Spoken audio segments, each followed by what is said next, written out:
गुफाओं में घुसना दूसरी दुनिया में कदम रखने जैसा है। आर्टवर्क तुरंत अट्रैक्ट करता है। लंबे अंगों वाले, बड़े सिर वाले और ब्लैंक चेहरे वाले ह्यूमनॉइड फिगर्स। कई ने बॉडी फिटिंग सूट्स पहने हुए दिखते हैं जिनमें सीम्स या टेक्नोलॉजी बताने वाली लाइंस हैं। कुछ ने छड़ी या राजदंड जैसी चीजें पकड़ी हुई हैं जो टिपिकल प्री हिस्टोरिक हथियार नहीं है। सबसे हैरान करने वाली बात सर्कुलर ऑब्जेक्ट्स की डिपिक्शंस है। कुछ में पैर या लाइट की किरणें हैं जो क्लासिक यूएफओ इमेजरी को याद दिलाती है। एक पेंटिंग में एक डिस्क शेप्ड ऑब्जेक्ट नीचे उतर रहा है जिसके अगल बगल सूट पहने हुए फिगर्स हैं। इन प्रनियोन और उड़ने वाली डिस्क्स के बीच का कनेक्शन अनमिस्टेकेबल है। ये रैंडम डूडल्स नहीं हैं बल्कि जानबूझकर ध्यान से बनाए गए सीन्स हैं। आर्टिस्ट्स ने नेचुरल पिगमेंट्स का इस्तेमाल किया और इमेजेस 10,000 सालों तक बची रही हैं। एक भूले हुए एरा से एक नाजुक लिंक। क्या ये पेंटिंग्स अननोन के साथ इनकाउंटर्स के एविडेंस हैं या विविड इमेजिनेशन का प्रोडक्ट? सवाल बना रहता है। ये पुराने आर्टिस्ट क्या बताना चाह रहे थे? रहस्य उतना ही दिलचस्प है जितना खुद आर्ट। ये पेंटिंग सिर्फ एवशेष नहीं है, ये हर उस चीज को चैलेंज करती हैं जो हमें लगता है कि हम जानते हैं। अल्टीमेट मीनिंग अभी भी अनसुलझा है। जब हम लोकल ट्राइब्स की बात सुनते हैं तो रहस्य और गहरा हो जाता है। पीढ़ियों से वे रोहेला की कहानियां सुनाते रहे हैं। छोटे बड़े सिर वाले प्राणी जो गोल उड़ने वाली चीजों में आसमान से आए थे। रोहेला शांति प्रिय थे। कभी कभी गांव वालों को अपने क्राफ्ट में ले जाते थे और उन्हें बिना नुकसान पहुंचाए वापस कर देते थे, हालांकि उन्हें उस एक्सपीरियंस की कोई याद नहीं रहती थी। इन लेजेंड्स और गुफा कला के बीच की समानताएं हैरान करने वाली हैं। पेंटिंग्स में गोल ऑब्जेक्ट्स कहानियों की उड़ने वाली डिस्क्स से मिलते हैं। हेलमेट पहने हुए फिगर्स रोहेला से मिलते हैं। ट्राइब्स के लिए ये गुफाएं पवित्रा हैं जो उन्हें उनके आसमान से आने वाले पूर्वजन से जोड़ती हैं। यहाँ लोकथाएं और कला एक दूसरे को मजबूत करती हैं, जिससे छत्तीसगढ़ का मामला अनोखा बन जाता है। अन्य पुराने एस्ट्रोनॉट थ्योरीज के विपरीत ये रहस्य विजुअल और ओरल ट्रेडिशन दोनों से सपोर्टेड है। कहानियां बताती हैं कि ये पेंटिंग्स असाधारण घटनाओं के शाब्दिक रिकॉर्ड हो सकती हैं। दीवारों पर बने खामोश फिगर्स हमें एक ऐसी कहानी बता रहे होंगे जो 10,000 सालों से गूंज रही है।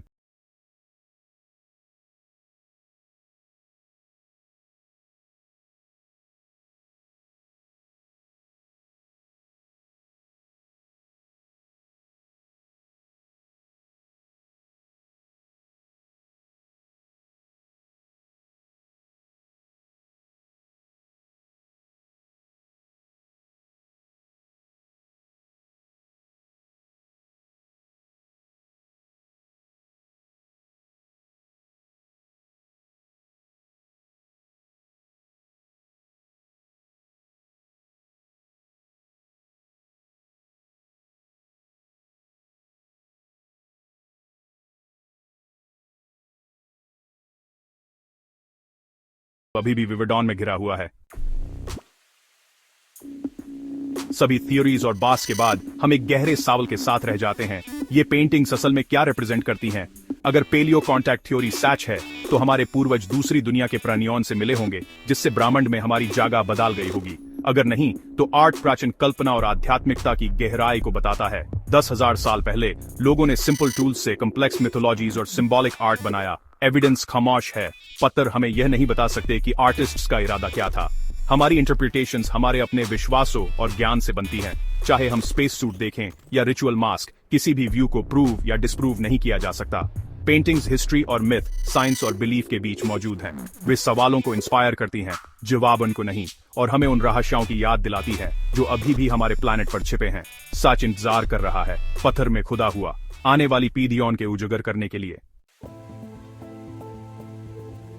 हमारा अभियान संभावना उनके चौराहा पर खत्म होता है। छत्तीसगढ़ के पत्थर एक सिंगल ट्रूथ नहीं देते, बल्कि इस बात का चुनाव देते हैं कि हम अपने पास्ट के बारे में क्या मानते हैं। क्या आपको स्पिरिचुअल विजन्स को एक्सप्रेस करने वाला एक शमान दिखता है या दूसरी दुनिया से आया एक विजिटर? पेंटिंग्स ह्यूमन इमेजिनेशन का एक टेस्टामेंट हो सकती है या एक असाधारण एनकाउंटर का रिकॉर्ड। दोनों ही तरह से वे हमारी उम्मीदन, डर और जिज्ञासा को दर्शाती हैं। पास्ट रहस्य और आश्चर्य से भरा है, सिर्फ दाउल और खंडहरों से नहीं। ये फिगर्स हमें एक्सप्लोर करते रहने और सवाल पूछते रहने के लिए चैलेंज करते हैं। वे समय के पार एक मैसेज हैं, हमें जिज्ञासु बने रहने के लिए प्रेरित करते हैं। ब्रह्मांड विशाल है और हमारी कहानी अभी भी सामने आ रही है। पत्थर फुसफुसाते हैं कि हमने इसमें अपनी जगह समझना अभी अभी शुरू किया है।